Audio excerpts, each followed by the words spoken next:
Donc nous allons continuer par rapport à ce que nous avons dit la dernière fois.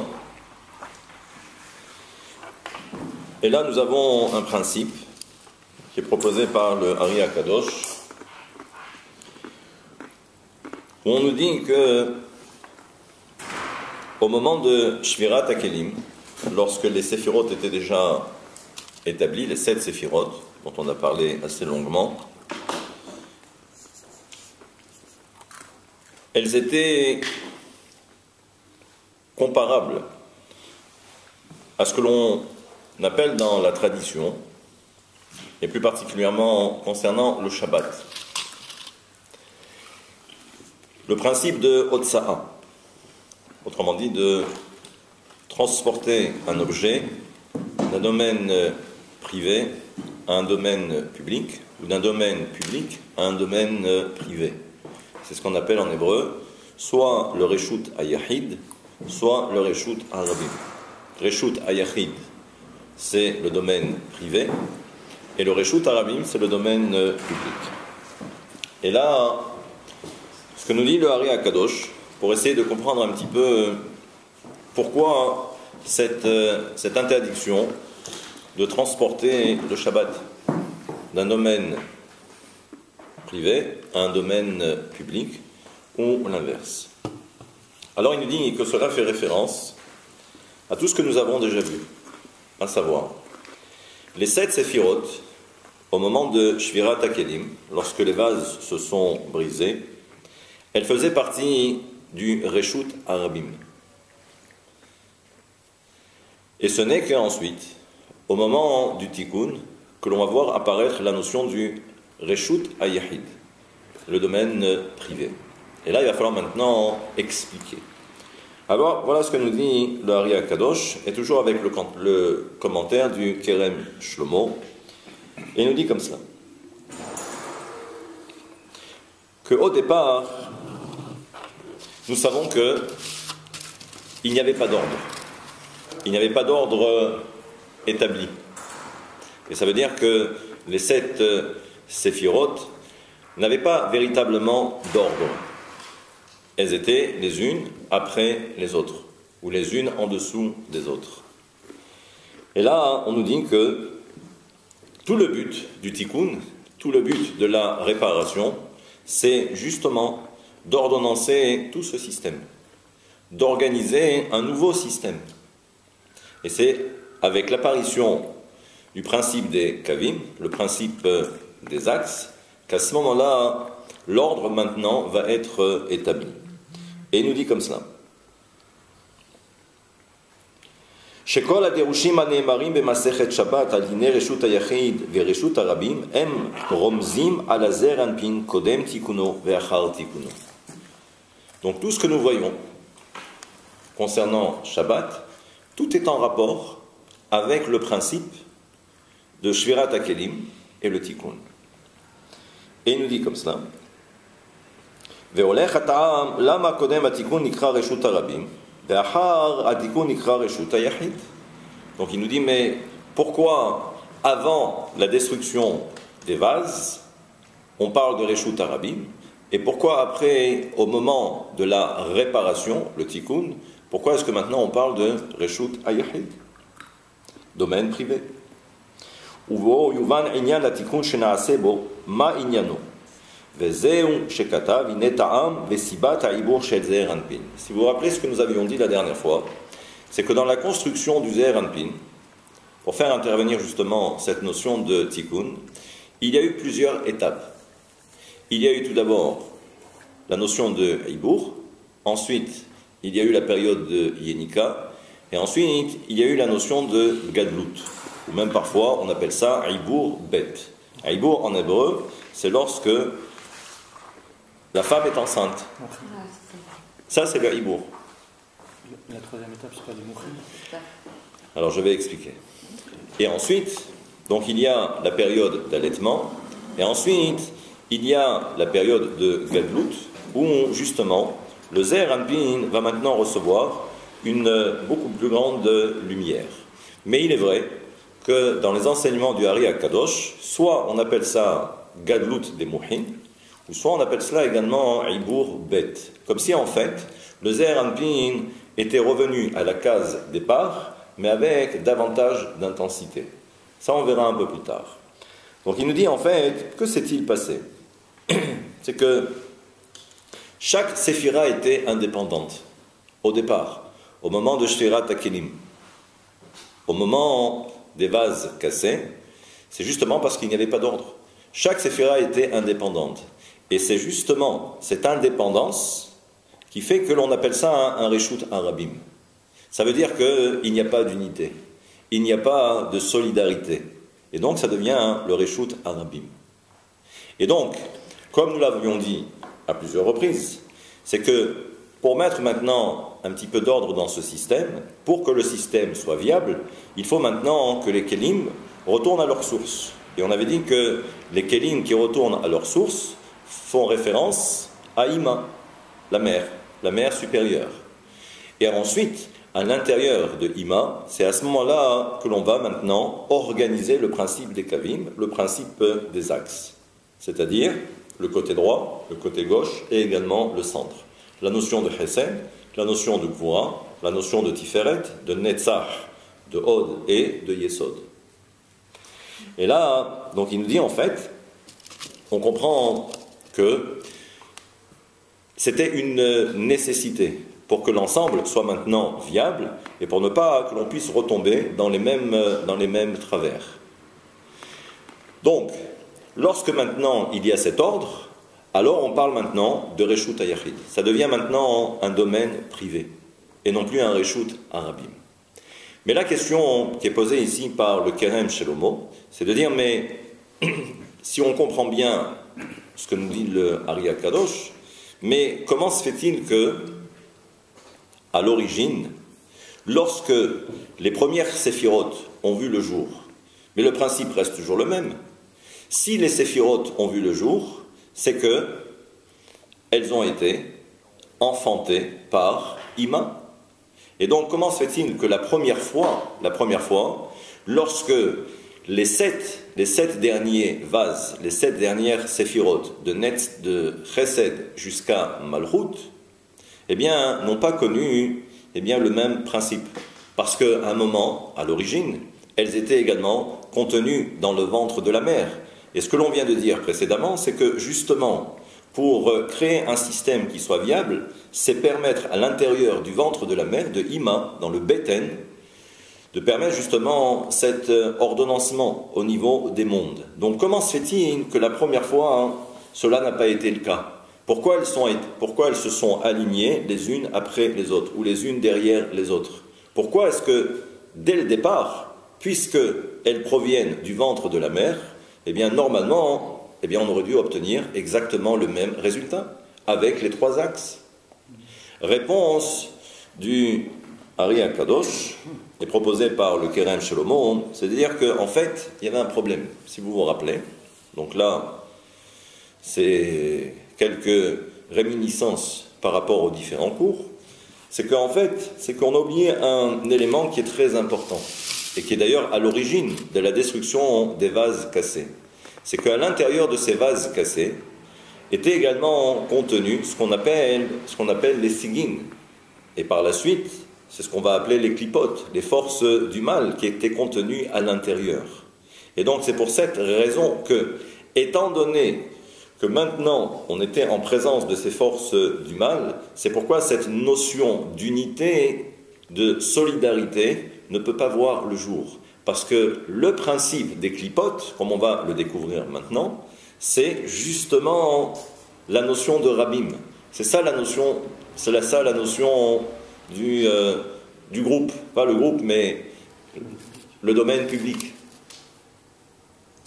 Et donc maintenant, il faut se retrouver sur soi-même, en quelque sorte, pour maintenir justement cet équilibre. Alors c'est pourquoi il nous dit que כי האורות של זעיר אנפין כשהם תוך אורות דאימא הם מקבלים הערה גדולה מאוד ואז על ידי העירום והבית אורות ביחד הם מתגברים ומבדילים הקליפות שבתוכו ונמצא שעל ידי עיבור זעיר אנפין תוך אימא הוא מתברר. Et là, ce que nous dit maintenant l'auteur, c'est que lorsque le tikkun a été maintenant orchestré, on va voir que maintenant, toutes les lumières qui étaient à l'origine, contenues dans les différents réceptacles, les vases se sont cassés, d'accord? Et ensuite, les orotes, les lumières, sont restées sans réceptacle. Et donc, elles sont retournées, encore une fois, à l'origine, la mer. Et là, ce que nous dit maintenant le Ari HaKadosh, il nous dit qu'au moment du tikkun, que s'est-il passé? C'est que à l'intérieur du ventre de la mer, de Ima, en fait, il y avait deux orotes, il y avait deux lumières. Il y avait la lumière de Ima, de la mer, mais il y avait également les lumières en elles-mêmes. Donc ça veut dire que lorsque l'on a fait maintenant remonter tous les débris qui étaient contenus dans le monde de la Beria, pour que ensuite, j'allais dire, que les réceptacles soient maintenant recyclés, eh bien, lorsque tout est remonté, en présence de ces deux lumières, Ima et également les lumières du Zeir Anpin, à ce moment-là, elles ont épuré les kélim. Elles ont épuré les réceptacles. Et donc, ça veut dire que pendant la période de grossesse, à ce moment-là, pendant les 9 mois de grossesse, à ce moment-là, on va maintenant établir ce tri, cette notion de birour. Et à ce moment-là, donc, on va rejeter toutes les impuretés, d'accord, toutes les scories qui étaient contenues dans les vases cassés. Et maintenant, on obtient un système qui est maintenant viable.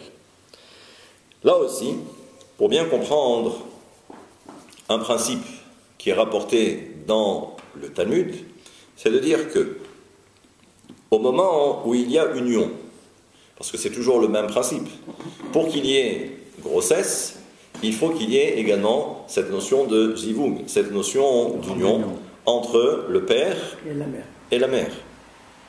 On a vu que le père va apporter quelque chose, maïn dochrin, et on a vu également que la mère va apporter quelque chose, c'est ce qu'on va appeler man, maïn nogvin, les eaux masculines et les eaux féminines. Lorsque maintenant il va y avoir union entre ces deux substances, entre ces deux éléments, à ce moment-là, que se passe-t-il? Eh bien, le Talmud nous dit qu'il y a ce qu'on appelle les 3 jours de Klita. Pendant 3 jours, pendant les 3 premiers jours, là où il va y avoir maintenant osmose, il va y avoir union entre ces deux forces, le père et la mère, eh bien, ça dure pendant 3 jours, pour que les choses puissent maintenant s'imbriquer. Ce qu'apporte le père et ce qu'apporte la mère. Et ça, c'est ce qu'on appelle Yémé Aklita. Donc il dit, mais pourquoi maintenant les 3 jours? Alors il nous dit, regardez, c'est que le Zeir Anpin, au moment où il va maintenant apparaître dans le ventre de la mère, il faut savoir que, imaginez, nous avons les 7 séphirotes, de Chesed jusqu'à Malchut. Eh bien, ce que nous dit le Ari HaKadosh, c'est qu'à l'origine, il y a ce qu'a apporté le père. Eh bien, il va nous dire que c'est tout le côté droit, et le côté gauche. D'accord, au niveau des séphirotes. Et ça veut dire quoi? Regardez. Nous avons Chesed. Chesed s'apparente au côté droit, c'est-à-dire, autrement dit, au père, Abba. Ensuite, nous avons quoi? Nous avons également Netzach. Oui, donc ça, c'est le côté droit. La mère, elle, va apporter Gvura, et elle va apporter également Hod. Maintenant, nous avons Gvura, La rigueur, et nous avons également Hod. Ça, c'est le côté gauche. Maintenant, il y a également l'axe du milieu. Donc, comment déterminer, comment définir qu'est-ce qui va appartenir à l'un et qu'est-ce qui va appartenir à l'autre?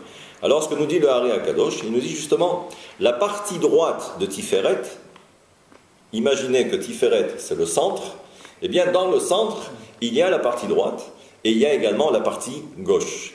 Le Yesod également, qui fait partie du centre, qui fait partie de l'axe du centre, eh bien là aussi, la partie droite, c'est ce qui a été apporté par l'homme, et l'autre partie, d'accord, la partie gauche, eh bien, va être apportée par la femme. Et également Malchut, qui va être scindée en deux. Et ensuite, donc, premier jour, il y a ce que l'homme va apporter. Il y a le deuxième jour, ce que la femme va apporter, entre guillemets. Et ensuite, le troisième jour, eh bien, c'est l'union des deux. Et donc, c'est pourquoi, eh bien, on obtient ce qu'on appelle les 3 jours de Klita. D'accord ? Ça, c'est le principe. Et là, ce que nous dit maintenant l'auteur, c'est de dire que, là aussi, puisque, comme vous le savez maintenant, et vous êtes habitués à ce jargon quelque peu mystique, c'est que pour chaque séphira, il y a non seulement le kéli, il y a non seulement le réceptacle, mais il y a également la lumière qui est à l'intérieur. Et maintenant, pour désigner chacun des réceptacles, et également désigner chacune des lumières, eh bien, comment est-ce que l'on va les matérialiser? C'est à travers les différents noms de Dieu. Ça veut dire que chaque fois que la lumière de Dieu va rentrer dans différents réceptacles, eh bien, ça va être un nouveau nom de Dieu qui va apparaître.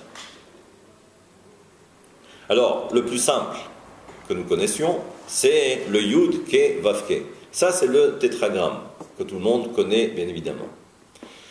Alors, regardez. Le Yud s'apparente à Chokhmah. Le He s'apparente à Bina. Mais on verra un peu plus tard que même le He, qui est le premier He du tétragramme, ne s'apparente pas en vérité à Bina. Elle s'apparente à Tvuna. Pour l'instant, on n'est pas rentré encore dans tous ces principes. Mais, gardez en mémoire. De toute façon, maintenant, c'est enregistré. Donc, il y a le Yud qui s'apparente à Chokhmah. Il y a la lettre He qui s'apparente à Bina. Ce que nous dit aussi le Hari Akadosh, c'est que lorsqu'on regarde la lettre He dans sa configuration, on voit qu'en fait il y a un Dalet et il y a un petit Vav en dessous. La seule différence, c'est que pour l'instant, ce petit Vav, lui, qui est juste en bas, pour former la lettre He, il n'a pas de tête. C'est pas comme le Vav traditionnel, où il y a une tête, d'accord, et il y a son prolongement. Il dit à quoi ça correspond? Il dit que la lettre Dalet correspond à Bina. Il dit maintenant, la lettre Vav, qui pour l'instant n'a pas de tête, c'est comme un enfant qui est dans le ventre de sa mère, qui est recroquevillé sur lui-même, c'est ce qu'on avait dit la dernière fois, où c'est 3 dans 3. Shlosha kelilan beshlosha, c'est 3 dans 3, c'est la position fœtale. D'accord? Donc il dit en fait, la lettre Dalet, c'est Bina, et le petit Vav, ou du moins ce qui pourrait correspondre au Vav, il dit ça, d'ailleurs, quelle est la valeur numérique de Vav? C'est 6. Et 6, ça fait justement référence aux 6 séphirotes, de Chesed jusqu'à Yesod, autrement dit le Zeher Anpin.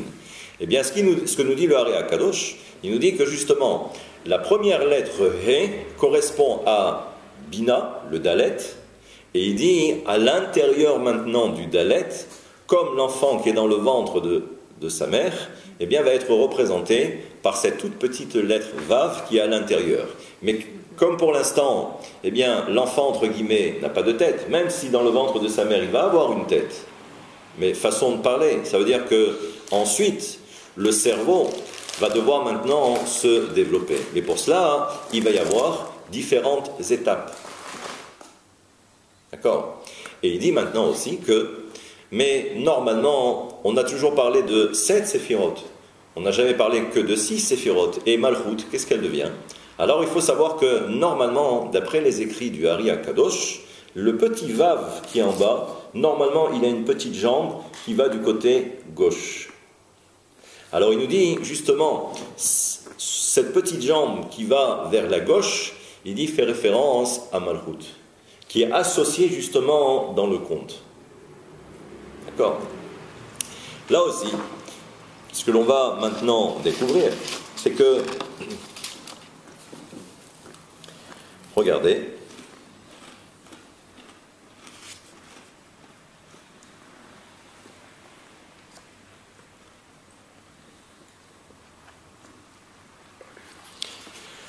Alors là, il nous dit maintenant, regardez.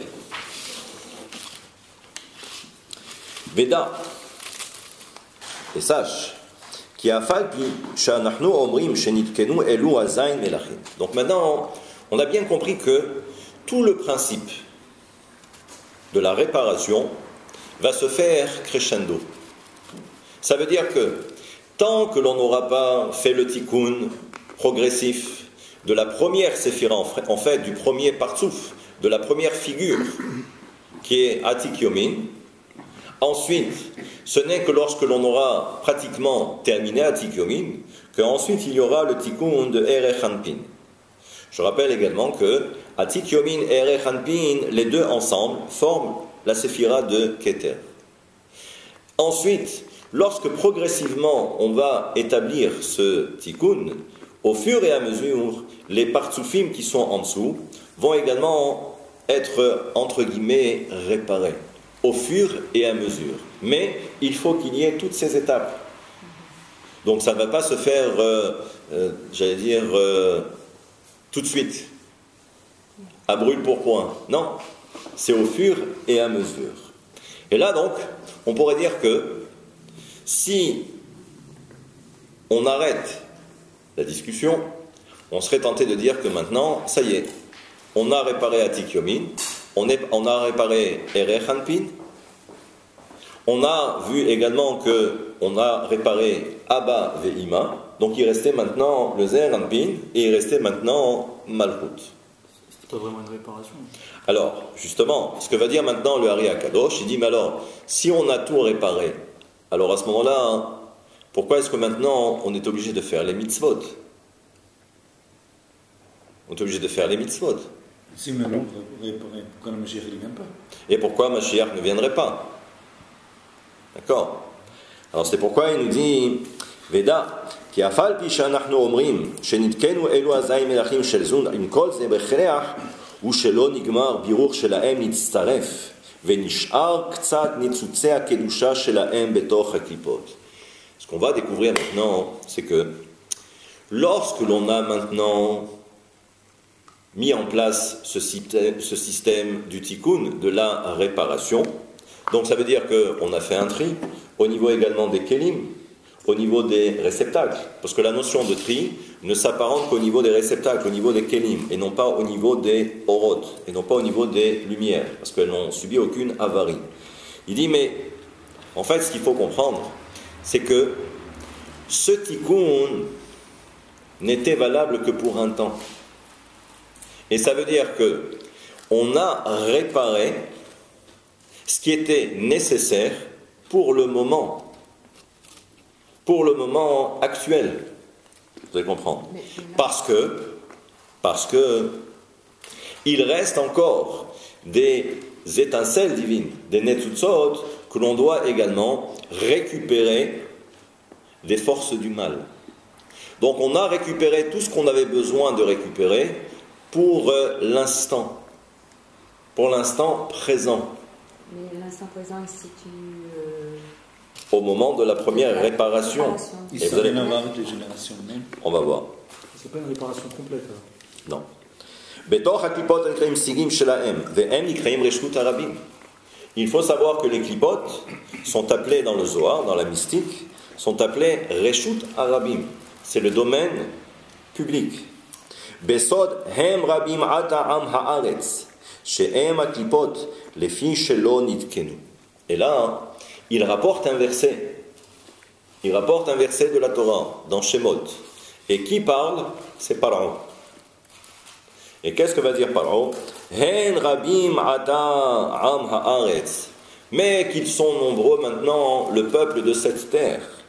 Shehem aklipot. Il fait référence aux klipot. Les filles chez l'onitkenu. Il dit parce que encore, pour l'instant, ces netzutzot, ces étincelles divines, n'ont pas été encore libérées et n'ont pas été encore réparées. Venish'aru nifradim beprinat rabim. Et pour l'instant, elles sont éparses. Elles sont au milieu des forces du mal. Alors regardez. Veine bimeachol ashchina sheya nekeva dezeranpin hi begalut. Ce que nous dit maintenant le Hari HaKadosh, il nous dit que la semaine La Shekhinah est Begalout. Elle est en exil. Et il dit, et elle fait référence à qui?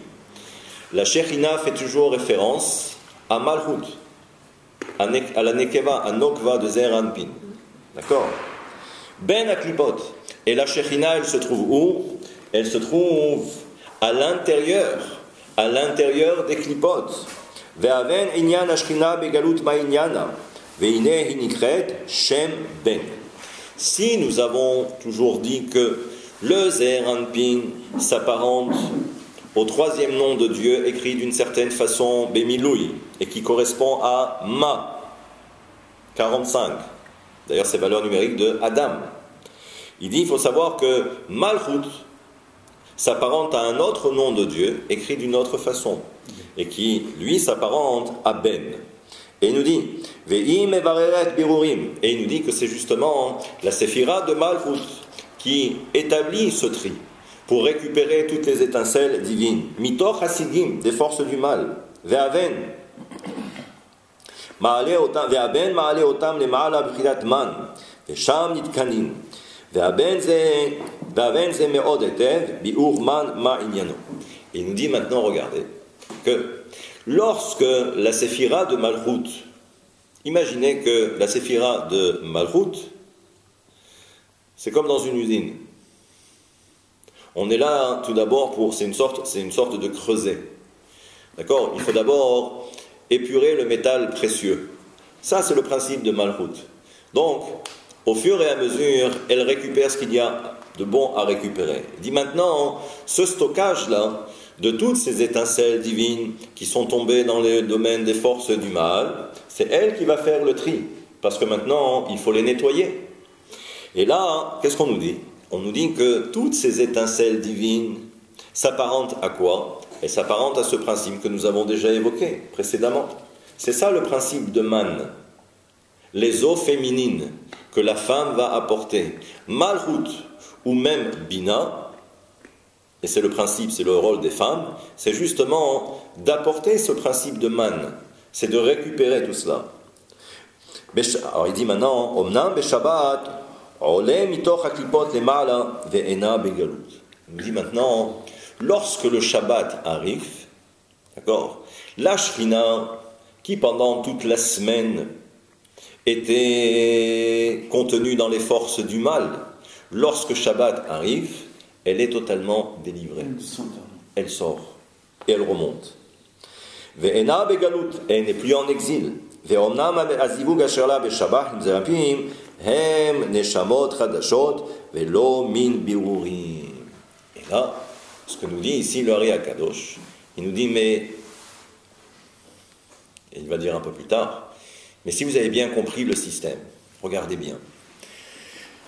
Pour qu'il y ait relation entre soit le Zeir Anpin et Malchut, ou soit Chochma et Bina, Abba ou Ve'ima, il nous dit en fait, c'est que pour qu'il y ait relation, il faut tout d'abord que la femme apporte justement ce qu'on appelle Man. En semaine, c'est ce que fait Malchut. Malchut, elle récupère justement toutes ces étincelles divines. Par nécessité, je vous rappelle que comment s'établit également ce tri, comment on récupère ces étincelles divines, c'est par l'intermédiaire des hommes. Quand je dis l'intermédiaire des hommes, c'est hommes et femmes. Ça veut dire que c'est à travers les mitzvot, d'accord, et les tefilot que nous réalisons chaque jour. Et à travers chaque mitzvah et chaque tefila, on récupère au fur et à mesure des étincelles divines. Et ensuite, tout est collationné par la séphira de Malchut. Ensuite, lorsqu'elle obtient toutes ces étincelles, à ce moment-là, il y a un véritable stimuli. Parce que Malchut possède maintenant quelque chose. Et donc, elle va, entre guillemets, exciter l'homme pour qu'il y ait justement cette relation et pour qu'ensuite l'homme puisse apporter Maïn Dochrin. Ça, c'est en semaine. Mais là, qu'est-ce qu'on nous dit? On nous dit que le Shabbat, il n'y a pas de birour. D'ailleurs, c'est pour ça que dans les 39 travaux, il y a un travail interdit qui s'appelle Borer. On n'a pas le droit de trier Shabbat. Pourquoi? Parce que même en haut dans le ciel, Malchut ne travaille pas. Il n'y a pas de birour. Il n'y a pas de birour. Donc la question est, mais alors, est-ce que cela voudrait dire que s'il n'y a pas de birour, donc ça voudrait dire qu'il n'y a pas de manne? C'est-à-dire que, qu'est-ce que la femme va pouvoir apporter? C'est-à-dire que si elle ne peut rien présenter à l'homme, parce que c'est Shabbat, puisqu'il n'y a pas de tri, donc à ce moment-là, est-ce que cela voudrait dire qu'il n'y a pas d'union, le Shabbat, entre l'homme et la femme, entre Chochma et Bina, entre le Ze'er Anpin et Malchut? Alors il dit non, là c'est différent. Il dit que tout le birour, tout le tri que l'on a réalisé pendant toute la semaine correspond aux 3 mondes inférieurs qui sont Bria, Yetzira et Asiya. Si vous vous rappelez, lorsque les vases se sont cassés ou se sont brisés, les kélim sont tombés où? Sont tombés dans le domaine des forces du mal. Les forces du mal, et commencent par Bria, Yetzira et Asiya. Donc ça veut dire que la semaine, on vient récupérer toutes les étincelles qui sont contenues dans ces 3 mondes, Bria, Yetzira et Asiya. Ça c'est la semaine. Maintenant, le Shabbat, puisqu'il n'y a pas de tri, alors ce que nous dit le Hari HaKadosh, c'est que là aussi il va y avoir man. Mais ce man-là ne proviendra pas ni de Bria, ni de Yetzira, ni de Asiya, mais man proviendra directement de Olam HaAtzilut lui-même. C'est le monde de la Hatzilut lui-même qui va provoquer justement cette notion de man pour qu'il y ait un zivug supérieur. Et c'est pourquoi d'ailleurs le Shabbat, c'est le plus haut niveau au moment de Mincha. C'est-à-dire qu'on va connaître une véritable ascension depuis le vendredi soir jusqu'à Mincha de Shabbat, qui va être en quelque sorte l'apothéose de toutes ces ascensions. Mais comme vous le savez maintenant, pour que l'on puisse s'élever, pour que l'on puisse connaître une ascension, il faut du carburant. Il faut du carburant, il faut de l'essence. Plus l'essence est riche, et plus à ce moment-là, on peut s'élever très haut. Plus il est pur. Plus il est pur, et plus on peut s'élever. Alors il dit, c'est pourquoi en semaine, c'est vrai qu'il y a des ivugim, c'est pourquoi il y a des unions qui se font. Mais étant donné que le carburant provient de soit Olam HaBria, soit de Olam HaYetzira, soit de Olam HaAsiya, donc il est évident que l'ascension se fera, mais soit elle sera de courte durée, pendant la tfila, mais ensuite, dès que la tfila est terminée, c'est fini, tout le monde revient à sa place, mais il n'y a que le Shabbat où, là, on peut dire que c'est de l'essence pure. Et là, à ce moment-là, c'est pourquoi tout le Shabbat devient un Shabbat qui est totalement kadosh. C'est-à-dire que c'est une autre dimension. Et là, il nous dit quoi également? Et moi, maintenant, on comprend que pourquoi le Shabbat, on n'a pas le droit non seulement de trier, mais également on n'a pas le droit de sortir d'un domaine privé à un domaine public, ou d'un domaine public à un domaine privé. Il dit, pendant la semaine, que se passe-t-il? C'est que Malchut se trouve dans le domaine des forces du mal. C'est le principe de la galoute, c'est le principe de l'exil.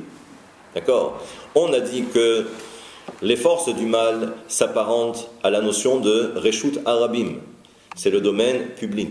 Lorsque le Shabbat intervient, à ce moment-là, Malchut sort des griffes des forces du mal.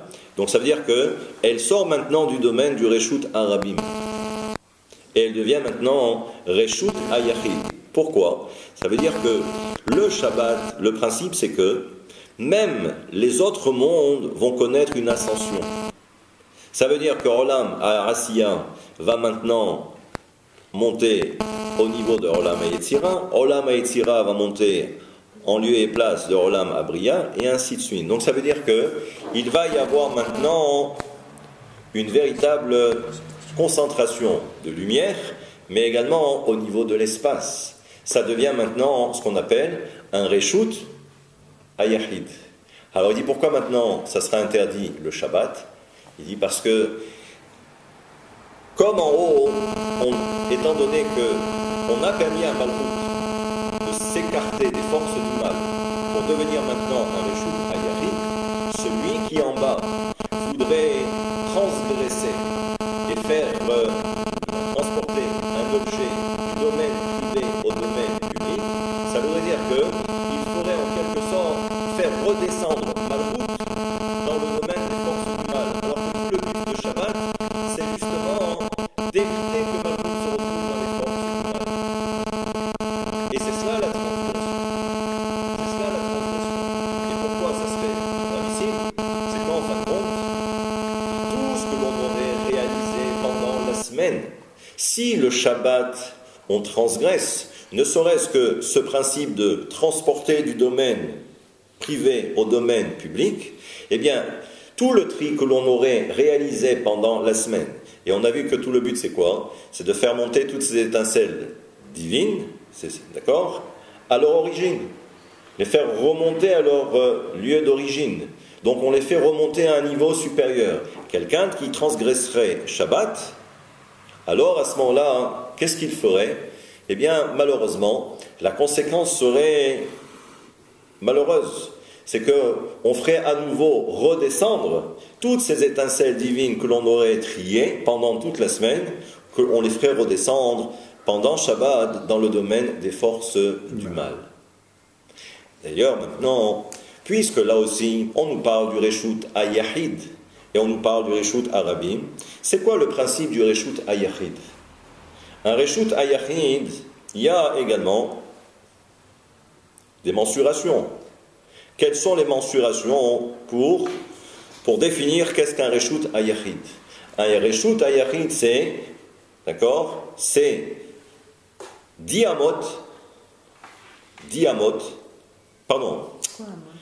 tfachim sur 4 tfachim. Alors, un tefach, c'est un point, c'est une palme, c'est une mesure, d'accord? Et ça correspond à peu près à 10 cm. C'est tête ou taille? Avec un tête, tefach. Donc c'est 10 tfachim sur 4 tfachim. À l'intérieur, c'est ce qu'on appelle un Reshut Hayahid. Ça, c'est ce qu'on appelle un Reshut Hayahid. D'accord? Oui. Donc il nous dit maintenant, même au niveau du nom de Hakadosh Baruch Hu, on va retrouver la même chose. Ça veut dire quoi? C'est que, si vous vous rappelez, lorsque le nom de Dieu, le Yud Ke Vav Ke, est écrit en plein, on se retrouve avec 10 lettres. Quand je prononce le Yud, il y a Yud, Vav, Dalet. Puisqu'il s'agit du Zeher Anpin, donc c'est le nom de Dieu qui correspond à Ma. D'accord? C'est 45. Donc Yud, Vav, Dalet, He, c'est He, Aleph, Vav, Aleph, Vav, et He, Aleph. Ça nous donne quoi? Ça nous donne 10 lettres. Mais à l'origine, qu'est-ce que nous avons? Nous avons 4 lettres, ce qu'on appelle le Pashut. Les 4 lettres du tétragramme, c'est le Yud Ke Vav Ke. Et ensuite, en déclinaison, ça nous donne 10. Il nous dit, en fait, c'est ça le Einyan du Zeher Anpin. C'est ça tout le Einyan du Zeher Anpin. Ça veut dire quoi? Ça veut dire que c'est ça les dimensions. C'est ça les dimensions du Reshut Hayahid. C'est les 10 lettres, donc les 10 tfachim. Et nous avons également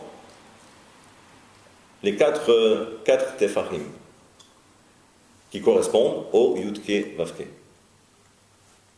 Ça, c'est ce qu'on appelle un Reshut Hayahid. Et ça, ce que nous dit le Hari HaKadosh, c'est que justement, c'est tout le principe du Reshut Hayahid. C'est ça la notion du Tikkun. C'est d'arriver justement à mettre en place un système où il n'y a que le Yahid. C'est l'unité. C'est là, en quelque sorte, la solidarité. Ça, c'est le principe. C'est ce qui a manqué aux premières Séphirot, qui, elles, correspondaient au Reshut Arabim. D'ailleurs, c'est pourquoi Rabbi Nachman dira que c'est ça le principe de la jalousie. C'est lorsqu'il n'y a pas d'unité. Et c'est pourquoi, en fin de compte, toutes les Séphirot, ces 7 Séphirot, ont fini par exploser. Il n'y a pas eu d'entraide. Et tout le but maintenant, c'est de préserver. Et c'est de mettre en place cette notion d'unité. J'ai une question. Oui. Est-ce que la ville de Jérusalem a un rapport à un moment dans le texte avec le fait porter à l'intérieur de la ville? Est-ce que les dimensions... Ça, c'est le principe du Hérouv. Ça n'a rien à Ça n'a rien à voir. D'accord. D'accord. Mais ça devient un Reshut HaYachid. C'est ce que je voulais savoir. D'accord. Est-ce Ça qu'on devient un trouve- Reshut HaYachid. Oui, c'est comme si vous étiez à la maison. Est-ce qu'on trouve un rapport dans les dimensions ou ça vraiment non, c'est autre chose? Pas dans l'immédiat. Pas dans l'immédiat. Oui. Ou on peut porter en dehors de sa zone? Oui, oui. À Strasbourg, par exemple, oui. Non, je sais pas. Et là, donc regardez ce que nous dit maintenant l'auteur. Et il continue. Il dit comme ça. Donc, la question qui a été soulevée, mais pour l'instant on n'a pas répondu. C'était laquelle? C'était de dire, mais si maintenant le tikkun a eu lieu, donc comment se fait-il que, toi tu as dit, pourquoi il n'y a pas encore Mashiach? D'accord? Normalement, le système est terminé. Le système est terminé. Qu'est-ce que va faire maintenant le premier homme, Adam Arishon? Quelle va être maintenant sa mission? Il n'y a plus rien à faire. Si on a fait le tikkun.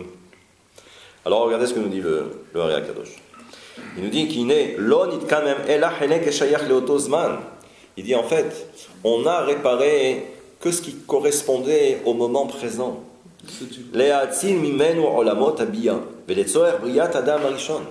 Et il dit en fait, on a réparé ce qui était nécessaire pour la construction des quatre mondes, Atzilut, Bria, Yetzira et Asiya, et également pour la création du premier homme, de Adam Arishon, parce que tout le but c'était que Adam Arishon devait terminer lui le tikkun final. כי באלו הניצוצות היו כלולים כל העולמות של הביאה וכל הנשמות וכל הנבראים. ולכן בעת התיקון לא נברא מנחים אלא מה שהוא צורך לאותו עת וזמן דווקא. Il dit lorsqu'on a réparé les 7 vases cassés, il dit c'était pour un temps bien déterminé. והואיל ואלו המנחים ירדו למקום עולמות ביאה שמן הבריאה ולמטה הוא מקום הקליפות, לכן נקרא שאלו המנחים הם במקום הקליפות. שאדם לקדושה שהם אלו המלכים ואדם לקליפה שהם הקליפה של ביה הם תדמות שני אנשים ואדם לקדושה שהם אלו המלכים נטמע ומתלבש בתוך אדם לקליפה שהם הקליפות. Et donc, ce qui nous dit que שלא נגמר בירור שלהם להתברך ונשאר קצת ניצוצי קדושה שלהם בתוך הקליפות הנקראים סיגים שלהם. Donc il nous dit en fait, qu'est-ce qu'il faut comprendre maintenant? C'est que Adam Arishon avait une mission bien particulière. C'est lui qui normalement aurait dû terminer le tikkun. Il avait un seul interdit, c'était de ne pas consommer de l'arbre de la connaissance du bien et du mal. Voilà. C'était la seule mitzvah que Adam Arishon devait normalement accomplir. Et si il avait respecté ce commandement, alors à ce moment-là, on aurait terminé le tikkun. Malheureusement, eh bien, il nous appartient maintenant, de génération en génération, eh bien, d'établir un tikkun. Et un tikkun qui soit adéquat à chaque génération, ou qui correspond à chaque génération. Et là, regardez. Est-ce que chaque génération, comme on sait qu'il y en a de manière globale, il y en a 7? Est-ce que à chaque fois il y a 7? Donc, est-ce que Oui. Je vois à quoi tu veux faire référence. Oui, la réponse est oui. Il y a pas suivi. Hein? Il y a tout ça. Ça correspond. 6e et 7e millénaire. Donc il nous dit, regardez, nous avons au moins, puisque j'en profite, parce qu'on vient de sortir de Pessah. Et regardez ce que nous dit maintenant l'auteur. Regardez.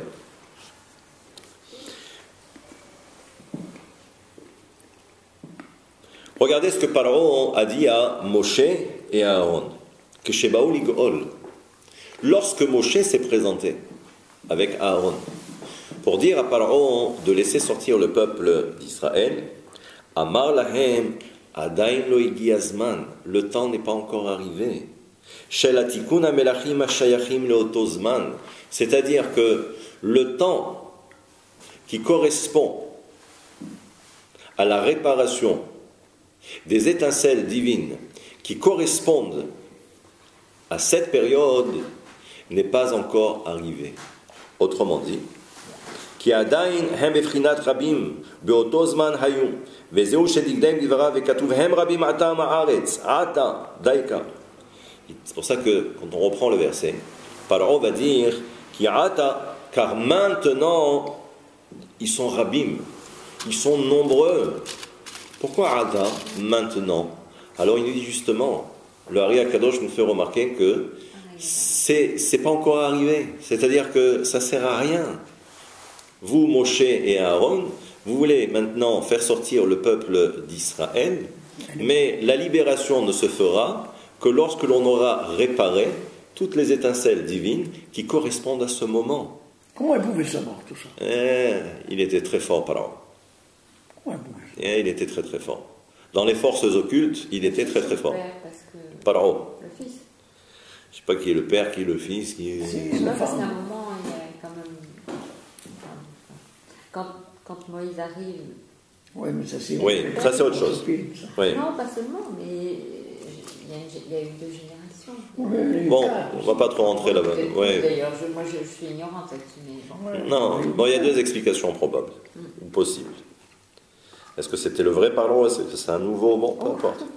On ne va pas rentrer là-dedans, mais bon. Et donc, regardez.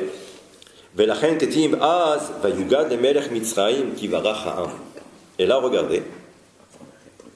C'est que non seulement le moment n'est pas arrivé, donc c'est ce que Paro va dire. Et ensuite, nous voyons que le peuple d'Israël va sortir d'Égypte. Et qu'est-ce que nous dit le verset là-bas? Vayugad le melech Mitzrayim. On a fait dire au roi d'Égypte, Ki barach ha'am, le peuple s'est sauvé, le peuple s'est enfui, autrement dit le peuple d'Israël. Et il dit, barach, qu'est-ce que ça veut dire il s'est enfui? Alors que dans la paracha on nous dit, Vaishlach Paro. C'est Paro qui a renvoyé le peuple d'Israël. Donc comment se fait-il que... La précipitation plutôt, c'est peut-être la précipitation. Il y a écrit barach. On ne s'est pas enfui. C'est Vaishlach Paro, c'est Paro qui nous a renvoyés. Il nous a laissé sortir d'Égypte. Donc maintenant, ça veut dire quoi? Barach. On ne s'est pas enfui. Il nous a donné l'autorisation. Partez. כי נקנו אותם הניצוצים השייכים לאותו עת של גאולת מצרים, שהיו מבחינת רבים ונעשו בחינת רשות היחיד, ולכן הקליפה נקרא בשם רבים, מפני שלא נתקנו וחברו ואי אפשר להתחבר. וזהו מה שאמר לפי, שלא נתקנו וישארו נפרדים מבחינת רבים בסוד, בזוהר. Et donc il nous dit en fait, c'est quoi l'histoire? C'est que lorsque le peuple d'Israël est sorti d'Égypte, mais ils ne sont pas simplement que sortis physiquement d'Égypte, que eux. C'est-à-dire qu'au moment où les enfants d'Israël sortent, ils récupèrent en même temps les étincelles divines. Ça veut dire que Paro dans l'histoire, lui, qu'est-ce qu'il a accepté? Qu'est-ce qu'il a accepté? C'est que le peuple d'Israël parte. Mais lui, il n'avait pas intérêt à ce que les étincelles divines qui étaient contenues en Égypte, comme le dit le Zohar, discussion entre Rabbi Shimon Bar Yochai et son fils Rabbi Elazar, où, comme on l'a vu à plusieurs reprises, les forces du mal ont besoin de cette énergie. Pourquoi? Parce que c'est vital pour elles. Donc, on veut bien que le peuple d'Israël quitte l'Égypte, mais ce qui est contenu dans l'Égypte, ou en Égypte, avec toutes les étincelles divines, ça, on n'était pas d'accord. Mais ça s'est fait de facto. Dès que le peuple d'Israël sort d'Égypte, les étincelles divines également qui étaient contenues en Égypte, et ça veut dire que tout le travail qui était nécessaire pour cette période, également a quitté l'Égypte. C'est ça la notion de barach. Il s'est enfui. Et également, ce que nous dit ici le Hari HaKadosh, c'est que, ça veut dire quoi barach? Il s'est enfui. Mais là, c'est un singulier. Comme s'il y avait une personne qui s'est enfuie. Et là, qu'est-ce qu'on nous dit? On nous dit qu'en fait, comment comprendre ce passage? Pourquoi le singulier, non pas le pluriel? Il dit parce que au départ, ces étincelles divines qui étaient contenues dans les forces du mal, et qu'est-ce qu'on a lu jusqu'à présent? C'est que lorsque les étincelles sont contenues dans les forces du mal, ça s'apparente au rabbim, ça s'apparente au domaine public. Le domaine public en hébreu, rabbim, c'est le pluriel. C'est le pluriel. Maintenant que le peuple d'Israël sort d'Égypte, et également les étincelles divines, à ce moment-là, elles deviennent maintenant singuliers. Elles deviennent maintenant le domaine privé, le Yereshut Ayahid. Et c'est pourquoi donc l'emploi du singulier, Barach. Et là aussi, l'auteur continue et nous dit que Malchut, pendant la semaine, elle est dans le domaine des forces du mal. Les forces du mal s'apparentent à, entre guillemets, Bria, Yetzira et Asiya, les trois mondes inférieurs par rapport à Atzilut. Les Sayab Evorim Shel Malachim Aelo, Imma Sheosim Israël Ayede Maasehem Shel Atfila Ve'amitzvot. Et en fait, le travail se fait également par l'intermédiaire des hommes, à travers les mitzvot et à travers la tfila. Ve'enam Yecholim Levadam Ki Im Ayede Suya Shechuna. Il dit en fait, c'est que normalement, pourquoi il faut que la Shekhinah descende dans le domaine des forces du mal? Pourquoi il faut qu'elle aille au contact des clipotes? Si normalement, ce travail nous appartient, ou nous incombe, ou nous est dévolu, tel que c'est prévu dans le programme de Dieu. Donc il dit pourquoi la Shekhinah a besoin de descendre dans les forces du mal? Il dit réponse, c'est qu'en fait, nous n'avons pas le corps. Nous, on n'a pas la force. C'est-à-dire que même si, à travers notre filote, et même si on réalise quelques mitzvot, il dit ça ne suffit pas. La Shekhinah est obligée de descendre pour nous aider.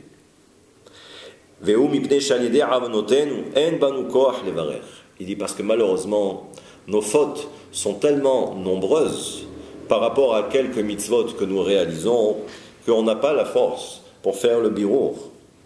Et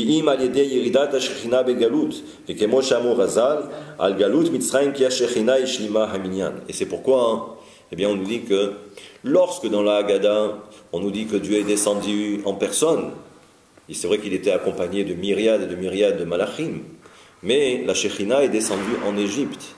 Et qu'est-ce que nous dit justement la Torah? C'est que c'est la Shekhinah qui a complété le minyan.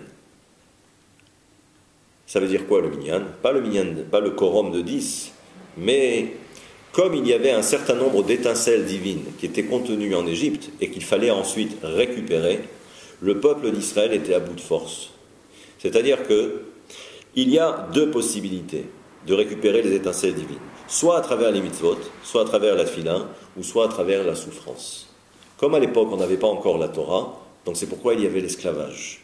Il dit mais même après 210 ans d'esclavage, le peuple d'Israël était à bout de force. Et donc, on n'avait pas terminé, parce que normalement, on devait rester 400 ans en Égypte, et non pas 210. Et donc, ce que nous dit ici le Ari Akadosh, il nous dit c'est que, justement, c'est la Shekhinah qui a complété le travail, qui a complété le minyan, le compte des étincelles divines qu'il fallait maintenant récupérer. Et là, et je termine, la manafla vierda ben aklipot. Et malheureusement, c'est que de génération en génération, pourquoi la Shekhinah se trouve en galoute? Pourquoi elle est obligée d'être proche des forces du mal pour aller récupérer les étincelles divines? Oy lanu, malheur à nous, ki hatanu, parce qu'on a fauté. Et donc c'est pourquoi elle est obligée également de nous prêter main forte. Elle est obligée de nous aider. כי הואיל וחטאנו אין בנו כוח לברך לבדנו, כי אם על ידי סויה השכינה. ולכן הגלות תתקנא בין על ישראל בין על השכינה, ולכן מורגן הלשון לאמור, הנה השכינה בגלות, et ainsi de suite. Et donc, là, ce que nous avons vu, c'est que le tikkun qui a été réalisé en son temps était nécessaire, mais que pour une certaine période, pour un temps bien déterminé, bien défini. Mais de génération en génération, eh bien, chaque fois, nous avons un nouveau tri à réaliser. Et ce tri diffère de génération en génération. Est-ce qu'à chaque fois il y a une autre Shvirat HaKelim? Alors il y a eu une seule fois Shvirat. Il y a eu simplement une seule fois Shvirat HaKelim, mais on a récupéré. En fait. Voilà. On récupère chaque fois les étincelles divines. D'accord.